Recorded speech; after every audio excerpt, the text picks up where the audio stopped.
Na primeira metade da minha vida, eu trabalhava para viver.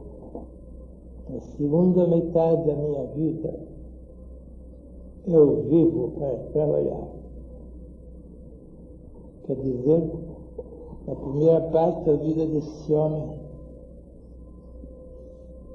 ele trabalhava no suor do seu rosto, como todos nós. Na segunda metade, ele trabalhava no sorriso do seu semblante, como quase ninguém. Na primeira metade de sua vida, o trabalho era um maldito dever. E na segunda metade, era um bendito querer. E porque é que quase toda a humanidade, sobretudo a nossa humanidade das cidades, é condenada a trabalhos forçados. Quando o trabalho forçado é uma maldição do ego, desde o paraíso. Maldita seja a terra por tua causa. No suor do teu rosto comerás o teu pão. Isto é a maldição do ego adâmico. E porque esta maldição do ego adâmico continua no tempo do eu crístico, em que nós julgamos viver, é uma ilusão que nós estamos no regime do Cristo. Estamos sob a maldição adâmica. Tudo faz para isto. A maldição, maldita seja terra por tua causa. No suor do teu rosto comerás o teu pão. Não foi revogada. Não foi revogada. Há muitos milênios a humanidade continua no regime do ego adâmico. Nós vemos na ilusão de que o Cristo nos tenha redimido da maldição e que nós estejamos no regime do Cristo. Porque isto não aconteceu quando devia ter acontecido. Quando o trabalho não devia ser um trabalho forçado, mas uma alegria. Quando há um dia feriado ou dois, São Paulo se esvazia. Todo mundo foge da maldição do seu trabalho forçado. E depois tem que voltar à maldição do seu trabalho forçado. Não trabalha por querer. Trabalha por um maldito dever. Neste regime nós vivemos, nós não saímos da maldição do ego adâmico. Continuamos nesta mesma maldição. O cristianismo não nos redimiu de nada. Pura ilusão. Por que não? Porque o cristianismo morreu no quarto século. Nós dizemos que são 2 milhões de cristianismo. Não é verdade. O cristianismo teve só 3 séculos. O cristianismo das catacumbas foi o único cristianismo autêntico. Na penumbra, na mística das catacumbas e no martírio do Coliseu existiu o único cristianismo verdadeiro. 3 séculos. Acabou no ano 313, pelo Edito de Milão, de Constantino Magno, esse novo Judas Iscariotes. Judas Iscariotes disse: aquele a quem eu beijar, esse é, prendei-o. Jesus disse: amigo que vieste, é com um beijo que tu atraiçoas o Filho do Homem? Essa traição continua. Constantino Magno, no ano 313, se constituiu num novo Judas Iscariotes. Traiu o cristianismo do Cristo e substituiu pela teologia dos cristãos. E nós vivemos na teologia dos cristãos até hoje. e não vivemos no Evangelho do Cristo. É pura ilusão. O cristianismo morreu no ano 313. Viveu apenas 3 séculos. O Cristo viveu 33 anos. Mas o cristianismo viveu apenas 3 séculos e morreu. No ano 313, Constantino Magno, esse pseudo-imperador cristão, tirou os cristãos das catacumbas. Fez bem. Não permitiu mais o martírio do Coliseu. Fez bem. Mas deu ao cristianismo 3 presentes gregos muito perigosos que continuam até hoje. Deu aos cristãos 3 coisas perigosas: armas, política e dinheiro. Armas para matar seus inimigos, política para enganar seus amigos e dinheiro para comprar e vender consciências. Nesse cristianismo nós estamos até hoje, o cristianismo de Constantino, o segundo Judas Iscariotes. E por isso o cristianismo não neutralizou a maldição do ego adâmico. Nós vivemos no mesmo cristianismo adulterado que Constantino fundou. Armas para matar seus inimigos, política para enganar seus amigos, e dinheiro para comprar e vender consciências. Este cristianismo não nos pode redimir da maldição do homem luciférico. Até hoje. A primeira maldição foi lançada por causa da luxúria. Já fiz ver que o homem adulterou as leis da vida. Não usou as forças da natureza para a sua multiplicação, mas para o seu divertimento, para a luxúria, para a libido somente. Isto foi sugestão de Lúcifer. E o homem aceitou a sugestão. Por causa disto, porque da adulteração das leis da vida, da adulteração das leis cósmicas do universo, veio a maldição. A maldição veio por causa da luxúria. Os livros sacros repetem a cada momento. No dilúvio, na destruição de Sodoma, repetem a mesma coisa. A terra seja maldita por tua causa, por causa disso. Naquele tempo, havia só um motivo de maldição. Hoje há 3. Hoje nós não vivemos só na luxúria, por causa de que o primeiro casal foi amaldiçoado. Nós vivemos na luxúria, no luxo e no lixo. Agravou-se a maldição. Em vez de se relevar e neutralizar, ela se agravou. Naquele tempo só havia luxúria. Hoje acrescentamos luxo mais lixo.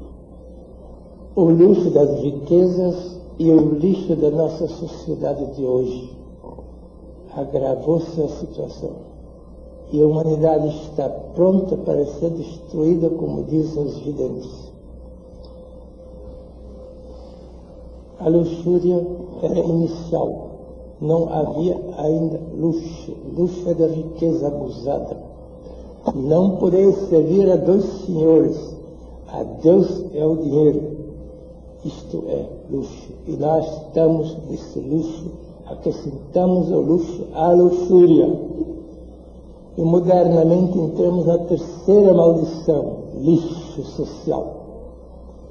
A nossa inteligência fez grandiosas descobertas ultimamente.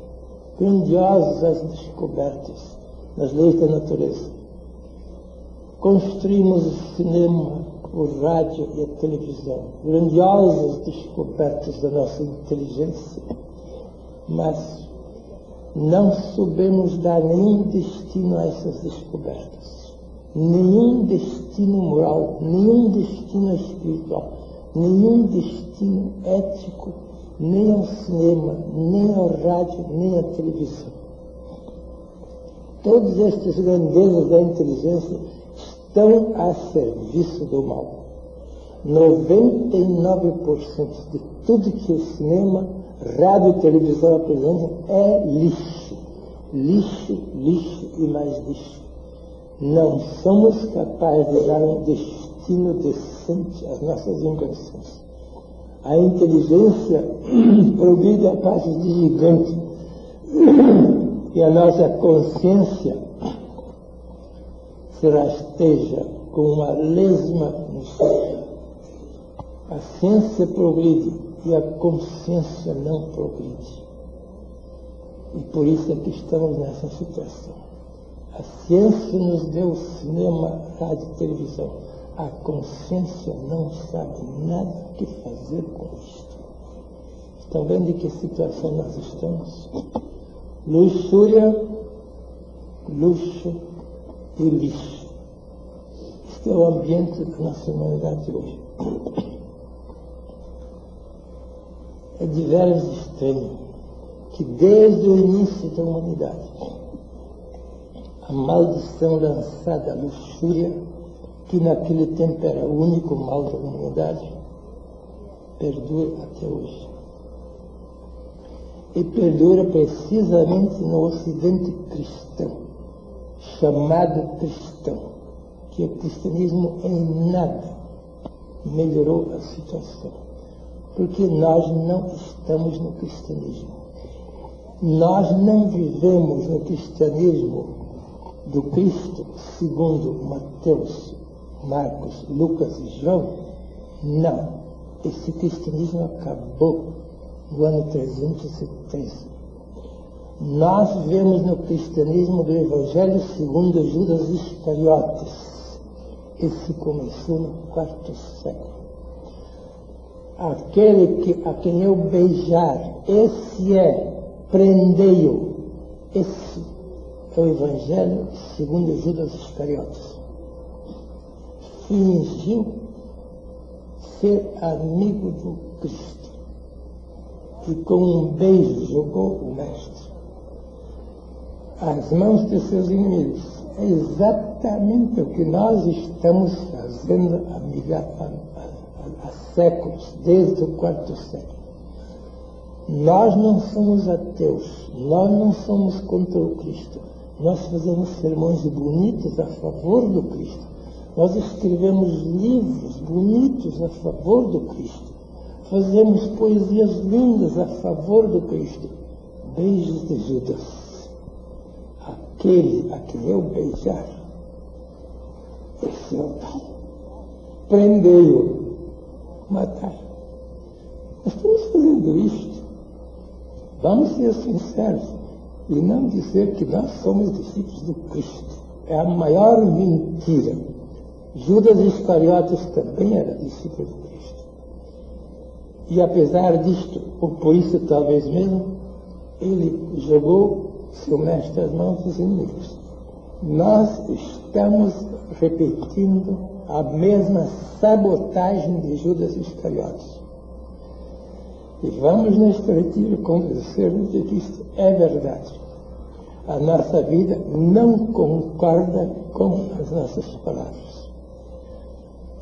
A nossa vida é do anticristo. As nossas palavras são de amigos.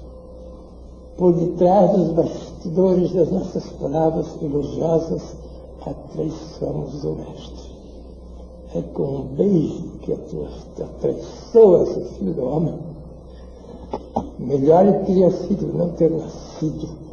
Essas são as palavras do Cristo. Não poderá repetir a cada um de nós.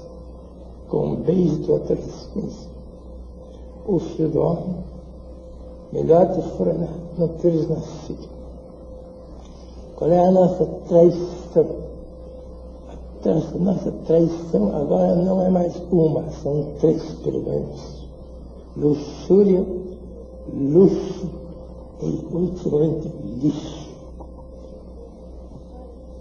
É o que nós estamos fazendo desde o IV século, quando o cristianismo do Cristo saiu das catacumbas, passou pelo Coliseu e depois caiu nas mãos do traidor.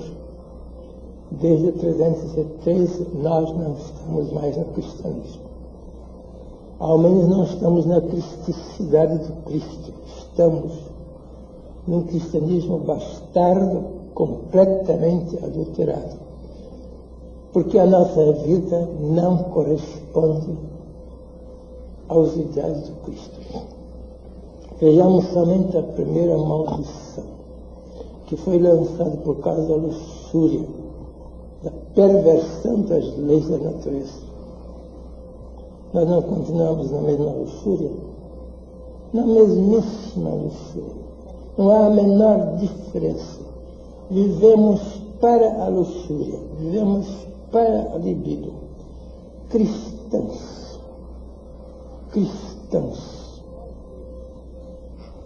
Na cama de casal praticam 365 noites de luxúria. 365 noites de luxúria por ano. Para quê? Para se divertir. Não é para a procriação. Porque isso não é necessário. Não é necessário. Para ter um filho de 2 em 2 anos, precisam de praticar 365 noites de luxúria libidinosa na cama de casal. É o que nós estamos fazendo. Nós, os cristãos. E os nossos Judas Iscariotes, os nossos grandes sabotadores da ciência e da psicologia, como mencionei ontem, como Marcuse, Reich e muitos outros, dizem que assim deve ser. Está certo. Reich diz: quem não pratica orgasmo sexual não tem saúde. Orgasmo sexual é indispensável para a saúde. É o ensinamento da psicologia de hoje. Os grandes psicólogos de hoje dizem isto. Sem libidinagem não há saúde. E nós compramos os livros e admiramos a que grande conquista da nossa psicologia moderna. Vamos praticar mais luxúria para termos mais saúde. Os sabotadores desses féricos. E nós admiramos. As universidades apregoam, as livrarias vendem. Isto é a mensagem de Judas Iscariotes. Esta sabotagem luciférica que nós vemos. Anos atrás houve um congresso internacional de medicina e cirurgia em Oslo. 5 continentes mandaram seus médicos cirurgiões para tomar parte no congresso de medicina e cirurgia em Oslo.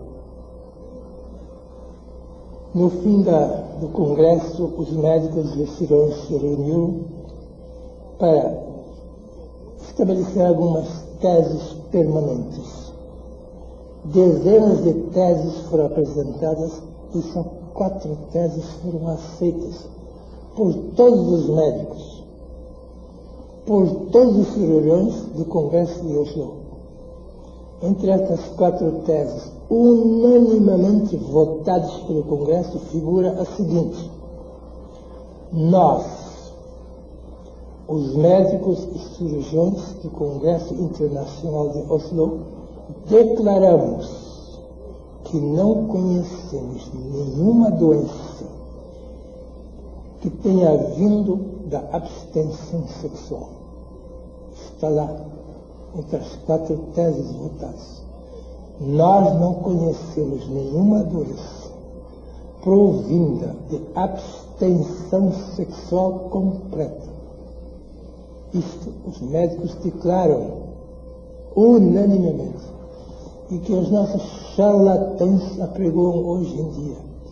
Se você não praticar a luxúria, muitas vezes você não vai ter saúde. É o que estão nos livros mais modernos. A medicina declara oficialmente que da abstenção sexual não vem nenhuma doença. Os nossos charlatães apregoam o contrário. Porque eles confundem a doença com outra coisa. Não é da abstenção sexual que vem doença. Se alguém vive dia e noite em desejos sexuais e não os realiza, naturalmente ele fica neurótico. Isto é evidente. Mas por que ele tem que viver esses desejos dia e noite?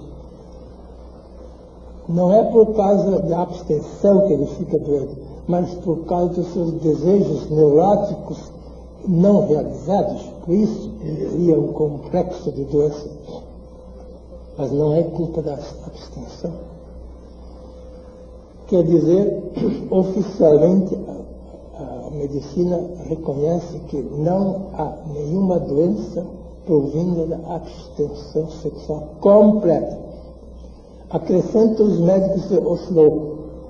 Mas nós, médicos e cirurgiões, conhecemos muitas doenças que vêm de abusos sexuais. Exatamente o contrário.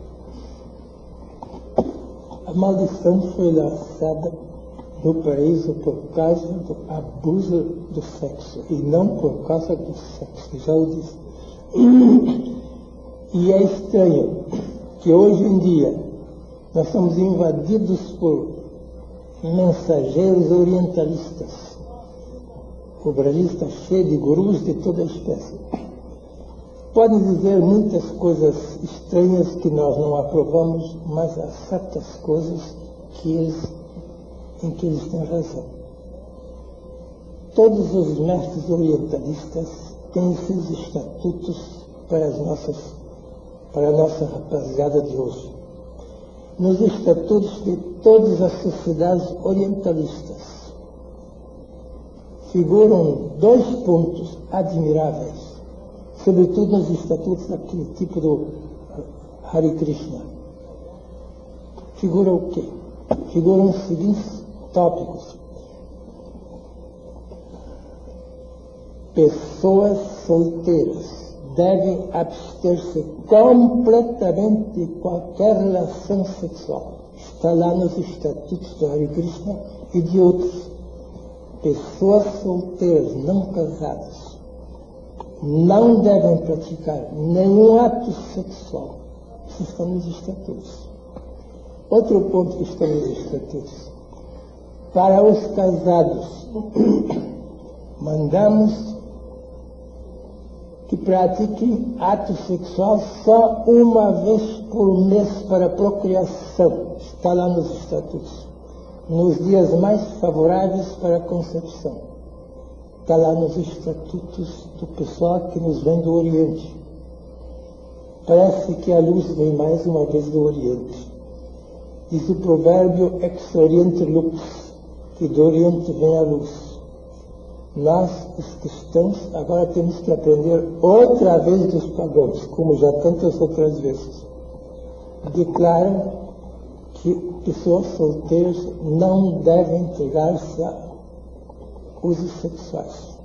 E os casados só uma vez por mês.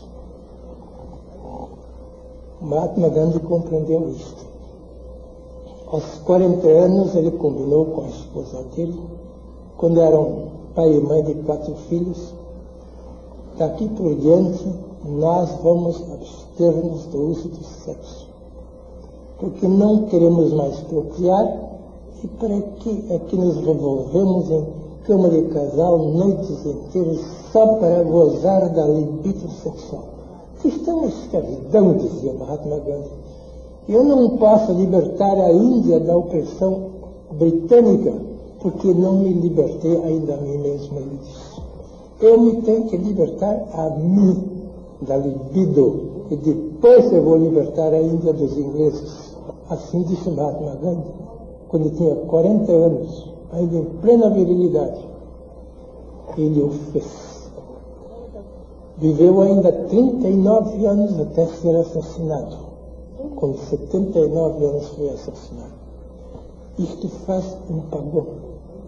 um pagão, 2 pagãos lá da Índia fazem isto.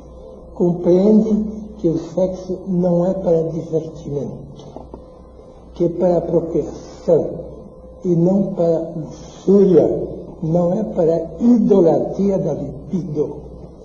Isto compreende alguns mais avançados. Eles podem ter a esperança de serem libertos da maldição. Maldita seja a terra por tua causa. Suave o teu rosto, comerás o teu pão. Esta maldição veio por causa da luxúria.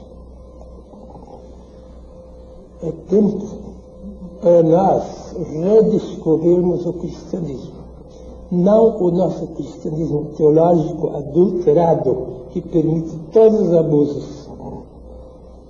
Mas é preciso voltarmos à mensagem do próprio Cristo, à mensagem de Cristo.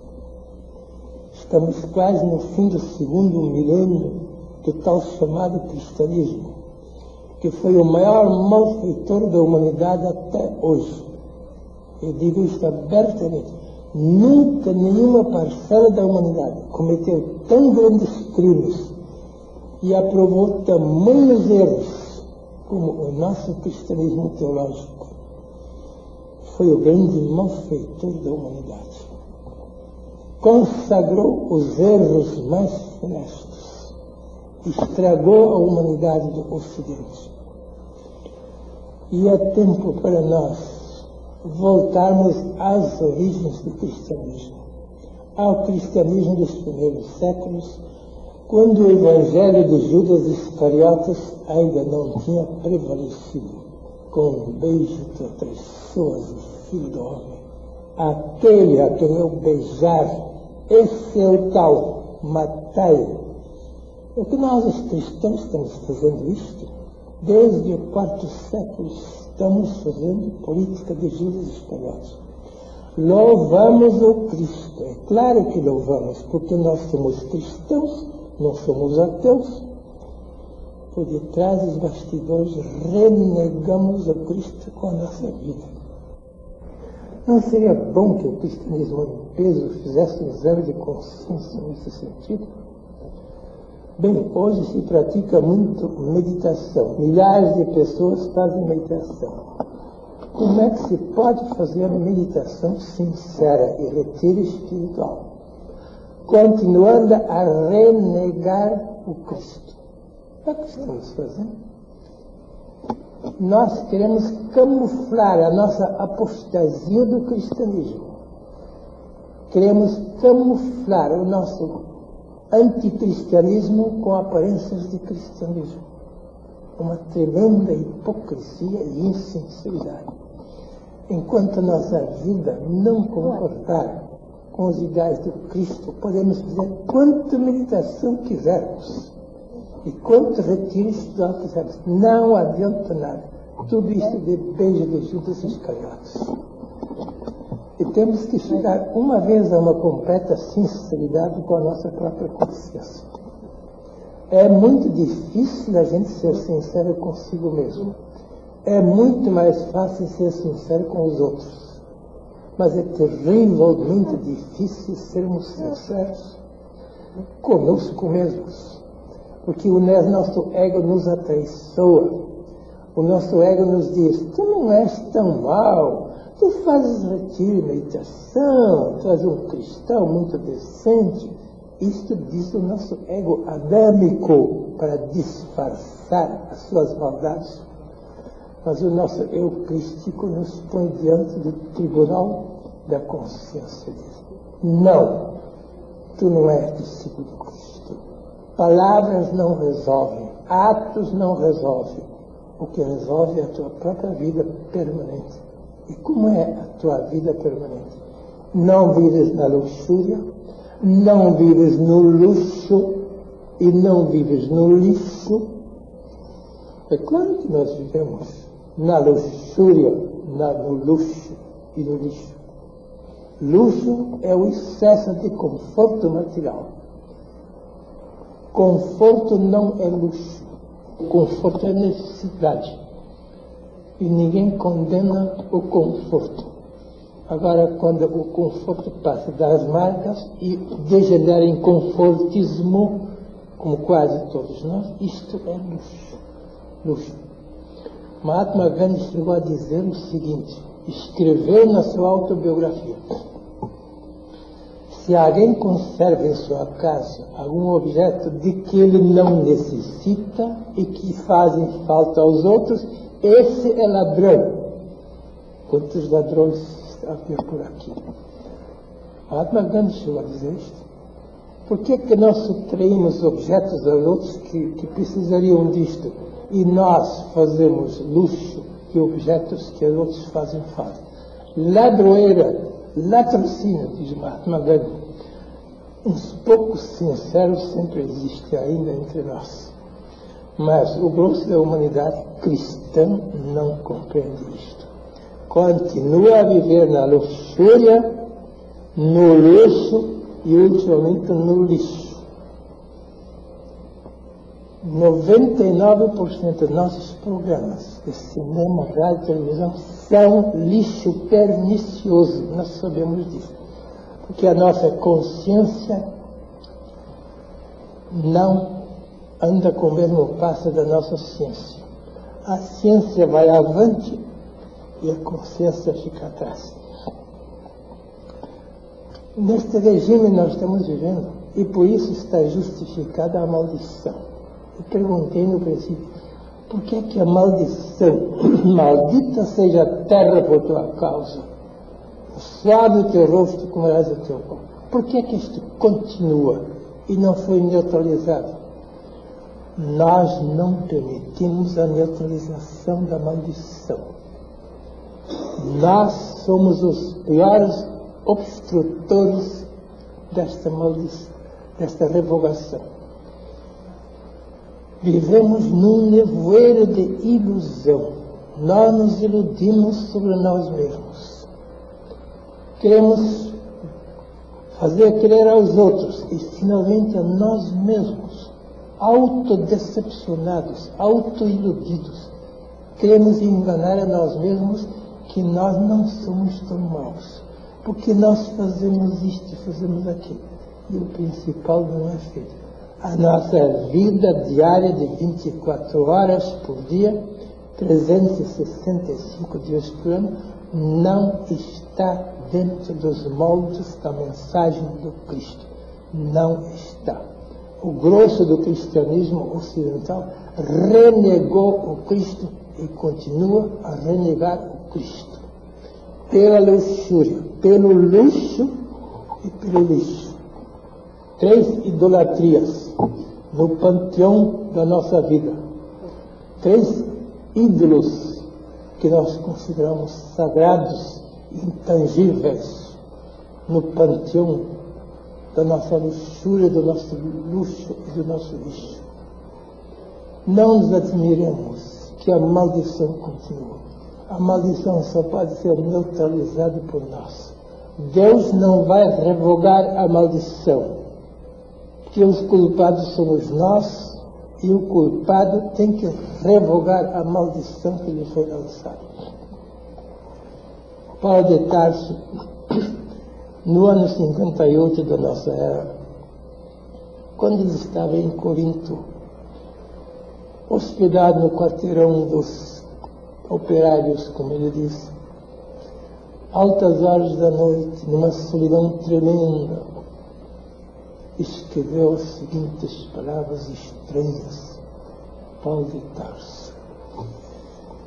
Paulo de Tarso, no capítulo 8 aos Romanos, que ele escreveu em Corinto, diz: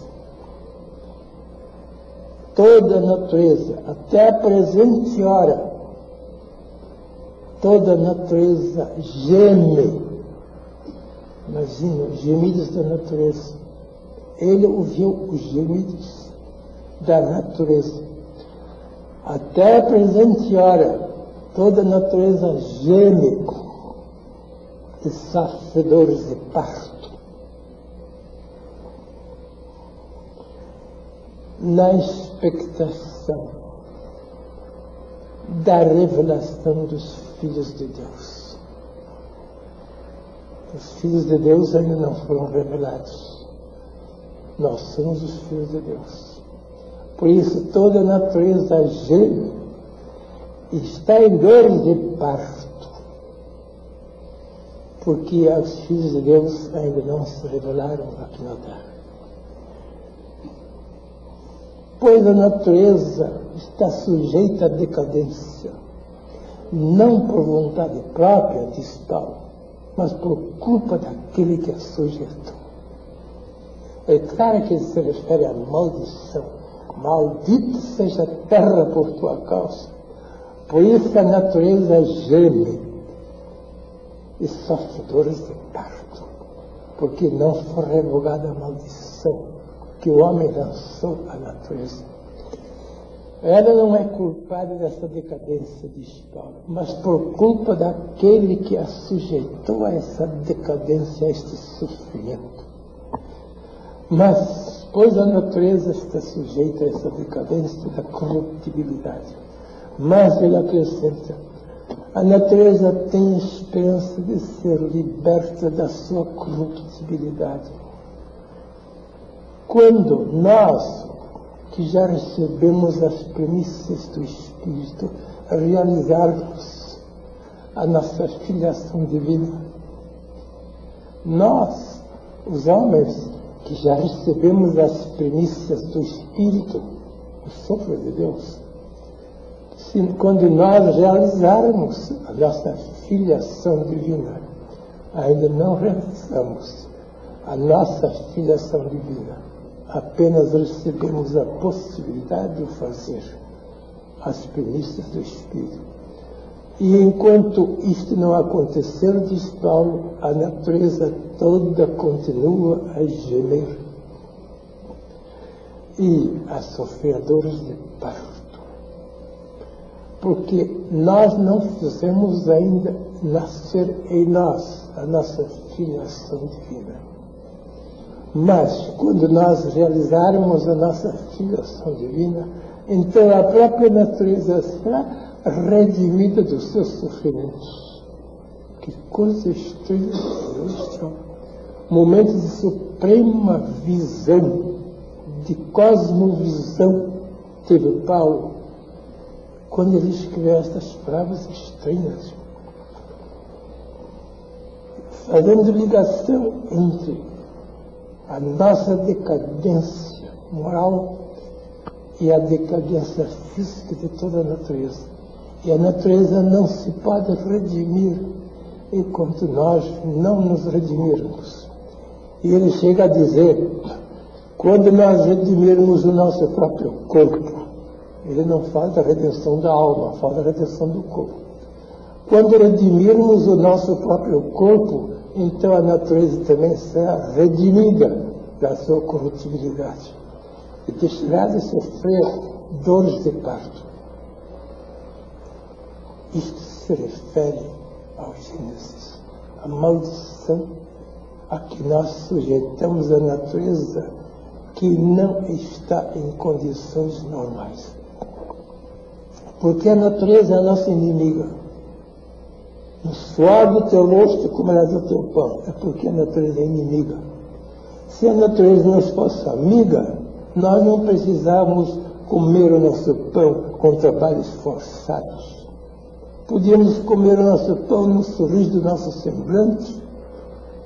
O trabalho podia ser uma bênção, uma alegria e não uma maldição. Porque nós somos inimigos de Deus, por isso a natureza é inimiga nossa. Nós decretamos inimizade para cima e a natureza decreta inimizade para todos os lados. A natureza nos nega tudo que nos pode negar. E nós temos que lutar para arrancar uns farrapos da natureza para poder viver. Se a natureza fosse nossa aliada, nossa querida amiga, ela nos daria tudo que precisássemos para a nossa vida material. Mas nós somos exploradores da natureza. Exploramos a natureza como uma pobre escrava, escravizado pela nossa inteligência. E por isso a natureza se revolta e nos nega tudo.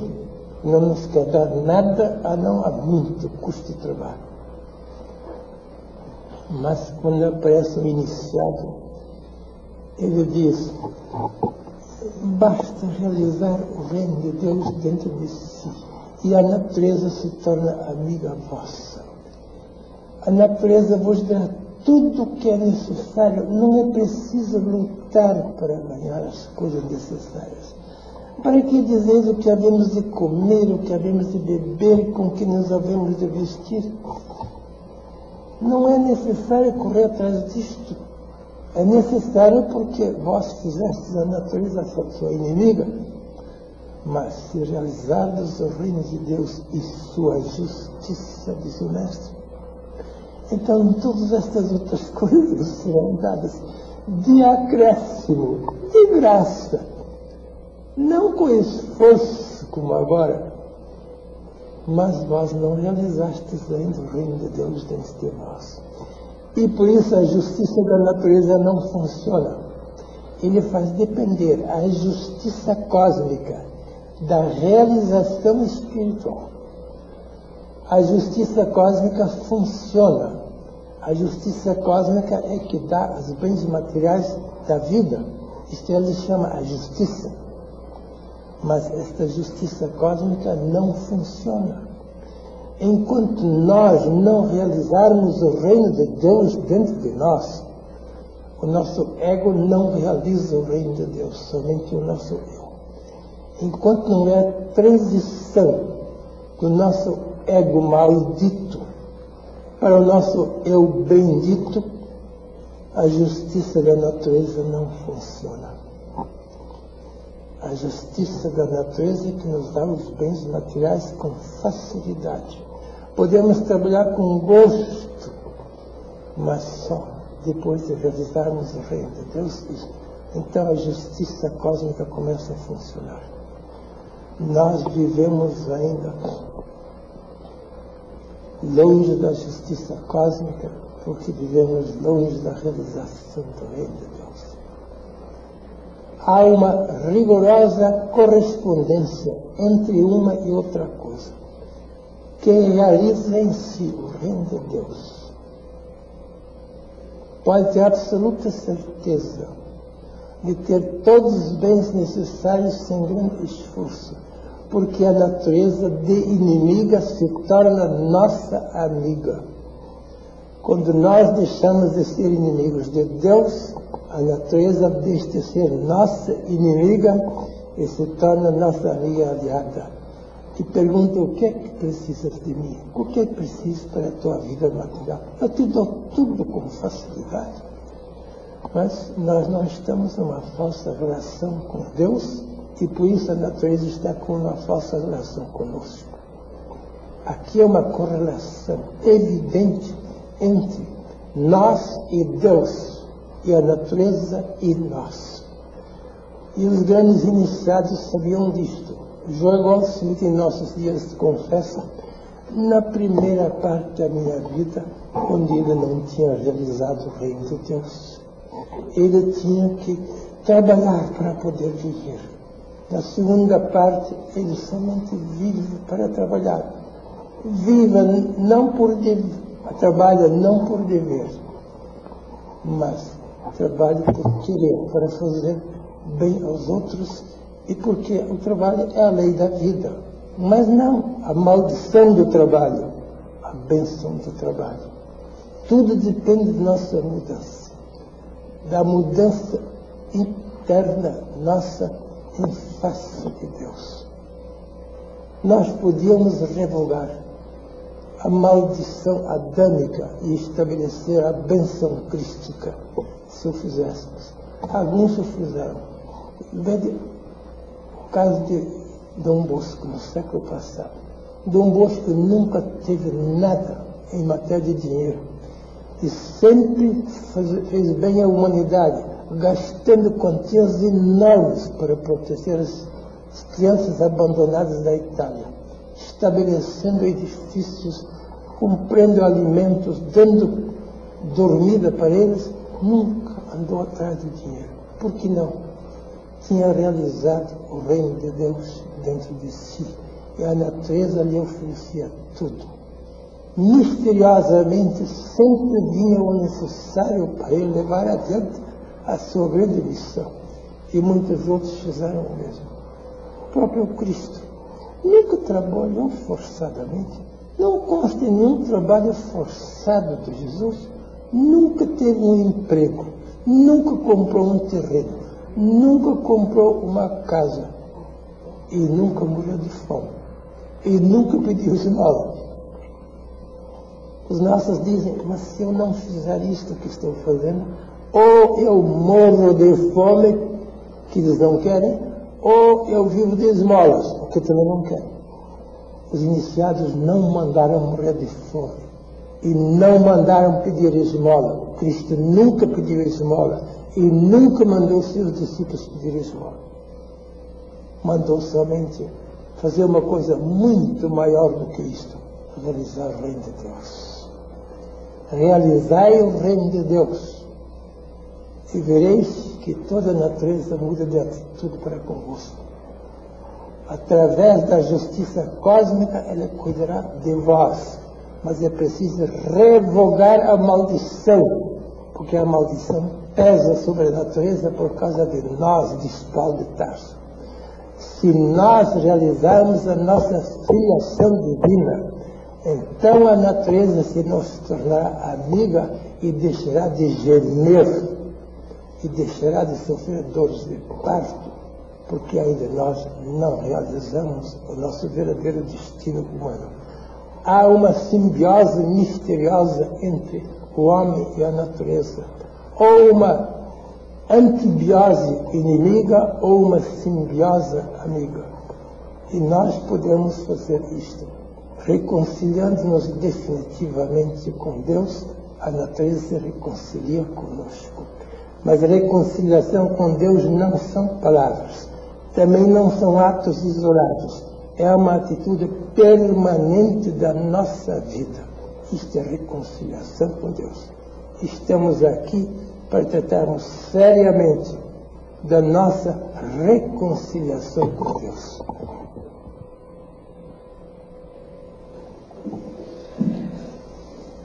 Natureza toda. Com Paulo de Tarso estou ouvindo os teus gemidos. Estou presenciando as tuas dores de parto.